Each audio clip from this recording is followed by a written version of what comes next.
Oke, assalamualaikum warahmatullahi wabarakatuh. Selamat datang kembali teman-teman di channelnya Dava Speaks. Dan di malam tahun baru ini gue record di tanggal 31 Desember di jam 23.27. Pengen banget hari ini nge-record episode 2 dari 1 tahun pasti jago ngomong di channelnya Dava Speaks. Jadi buat lo yang mungkin belum nonton video intronya, boleh tonton dulu di episode 1. Di episode sebelumnya tuh gue ngomongin tentang gimana caranya bisa connect sama audiens, teman-teman. Nah, di episode kali ini gue mau bicarain tentang mitos yang banyak banget orang itu percaya terkait dengan public speaking, padahal sebenarnya itu cuma mitos. Lu pernah mikir kayak gini gak ya? Kalau gue soalnya dulu kayak gini. Dulu tuh gue mikir public speakingnya nanti aja deh, waktu pas gue udah beneran jadi orang yang pede. Itu gue mikir waktu pas gue SMP kelas 2 itu just mungkin 15 tahun yang lalu kali ya, 14 tahun yang lalu. Dan ternyata SMA gue gak pernah ngerasa yang namanya pede gitu.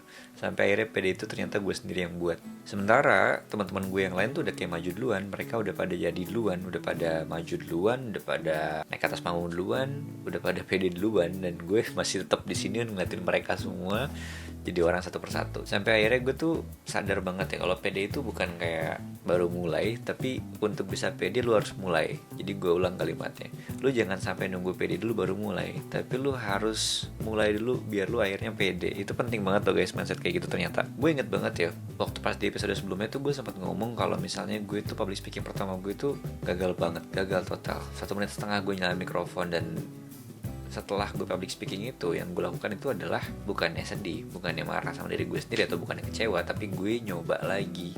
Jadi gue ikut lomba debat gue yang kedua, tapi bukan tanpa persiapan. Jadi gue ikut lomba debat gue yang kedua itu dengan full practice. Gue coba untuk praktek terus, gue coba untuk latihan materinya gue terus. Dan ternyata public speaking kedua gue adalah public speaking yang lumayan sukses banget menurut gue. Bahkan itu ngebawa gue ke lomba debat tingkat nasional. Waktu itu mewakili Provinsi Banten di Kemenhan tahun 2013. Gue ingat banget, ketemu sama banyak banget teman-teman se-Indonesia. Namanya PCTA, Parade Cita Tanah Air. Dan waktu itu gue menang juara 6 senasional. Jadi itu public speaking kedua gue. Dan ternyata malah hoki banget gitu public speakingnya. Which means ternyata kalau misalkan lu udah ngalamin yang namanya gagal dalam public speaking, dan lu coba terus public speakingnya lu pasti akan nemu yang namanya berhasil juga gitu. Tapi gue juga gak berhenti di sana. Pada saat gue udah berhasil, kadang-kadang gue ada kayak mikir ya, kalau zaman sekarang kan kita ada kayak beginner's luck.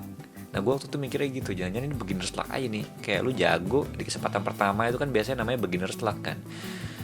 Nah, akhirnya gue coba lagi peruntungan ketiga gue, dan ternyata gagal lagi gitu. Dan gue disitu ngerasa bahwa oh, ternyata public speaking itu bakal naik turun ya performance-nya. Nggak selalu kayak lu jago banget tiba-tiba jelek banget, nggak juga. Ada momen dimana lu bagus, dimana lu kurang bagus, dimana lu butuh improve, dimana lu udah bagus. Hal itu ternyata terjadi banget pas gue lagi public speaking. Gue coba-coba terus sampai mungkin udah 20-30 kali gue ikut lomba debat waktu pas gue SMA itu. Sampai akhirnya gue ngerasa bahwa kok semakin gue angkatannya naik, gue ngerasa lomba debat itu jadi satu hal yang tidak menakutkan lagi ya. Jadi I used to think kalau lomba debat adalah lomba yang sangat menakutkan. Tapi turns out ketika gue udah sering banget lomba debat, gue jadi malah bergairah untuk ikut lomba debat terus gitu. Untuk bisa bikin narasi yang bagus, untuk bisa bikin skrip yang oke, untuk bisa bikin orang itu terpukau sama gimana cara gue ngomong, dan bisa mendeliver gagasan yang ada di kepala gue untuk bisa mewakili tim gue. FYI, di lomba debat tuh biasanya gue adalah pembicara pertama, jadi yang ngasih konteks dan ngasih argumen pertama. Itu paling sering kayak gitu sih. Kalau misalnya kita di tim pro, kalau gue di tim kontra biasanya gue pembicara kedua.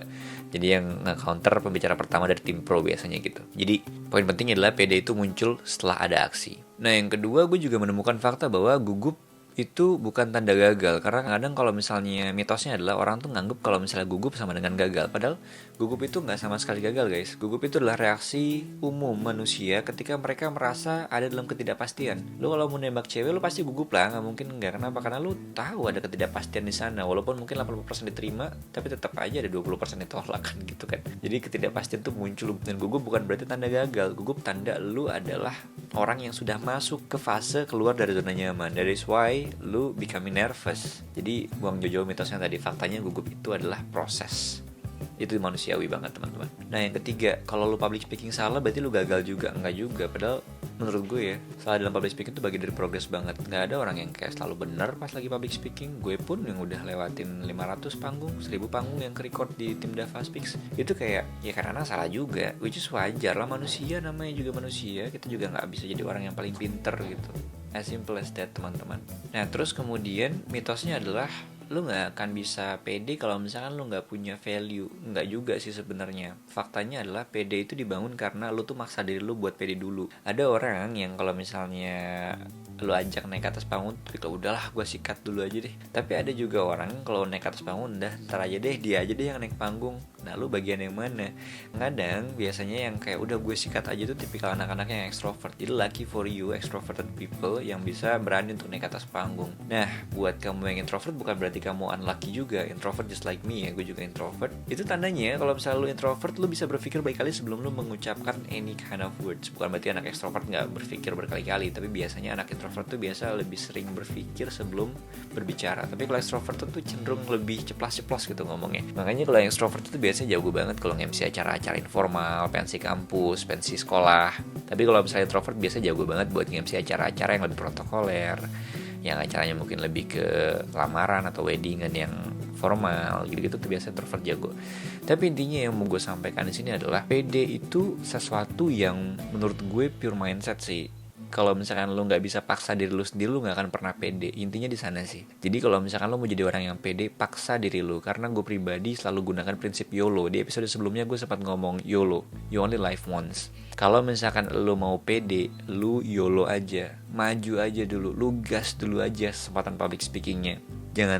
Jangan sampai pas lo ada kesempatan public speaking lo nggak gas kesempatan public speaking itu. Nah menurut gue sayang banget deh. Orang itu kalau misalnya nggak jago public speaking itu sebenarnya nggak apa-apa. Kenapa? Karena dia tetap bisa hidup. Tapi kalau misalnya orang nggak jago public speaking terus-terusan seumur hidup dia akan gitu aja. Kenapa? Karena lo juga tidak bisa untuk mengkomunikasikan apa yang lo mau sampaikan ke depan umum. Itu dia yang pertama. Jadi untuk bisa jadi jago public speaking lo harus maksa diri lo untuk berpublic speaking. Dan untuk bisa memaksa diri lo harus mengambil semua kesempatan pas lu lagi diminta untuk jadi seorang apapun itu public speaker. Contohnya adalah waktu pas zaman dulu gue kuliah ya, gue awalnya malu juga tuh sebenarnya MC, tapi sampai akhirnya di tahap dimana gue kayak udahlah gue nge-MC aja, gue belajar, siapa tahu ini adalah skill set yang memang gue butuhkan untuk masa depan gue nanti. Dan ternyata terbukti ini literally adalah skill set yang gue pakai sampai sekarang guys, bahkan sampai di level karir gue yang sekarang yang masih butuh banyak belajar ya. Tapi kayak yang gue rasakan adalah public speaking itu nganterin gue ke level hidup gue yang sekarang, yang sangat nyaman, yang bisa berbicara di depan banyak orang, yang bisa berimpact buat banyak orang, yang akhirnya kalau misalnya ditanya sama orang berani buat jawab apa. And come on guys, aku believe banget kamu yang sekarang lagi nonton mungkin yang ngerasa takut harus jadi orang yang mau nggak mau YOLO aja. Takut nggak apa-apa, tapi face the fear.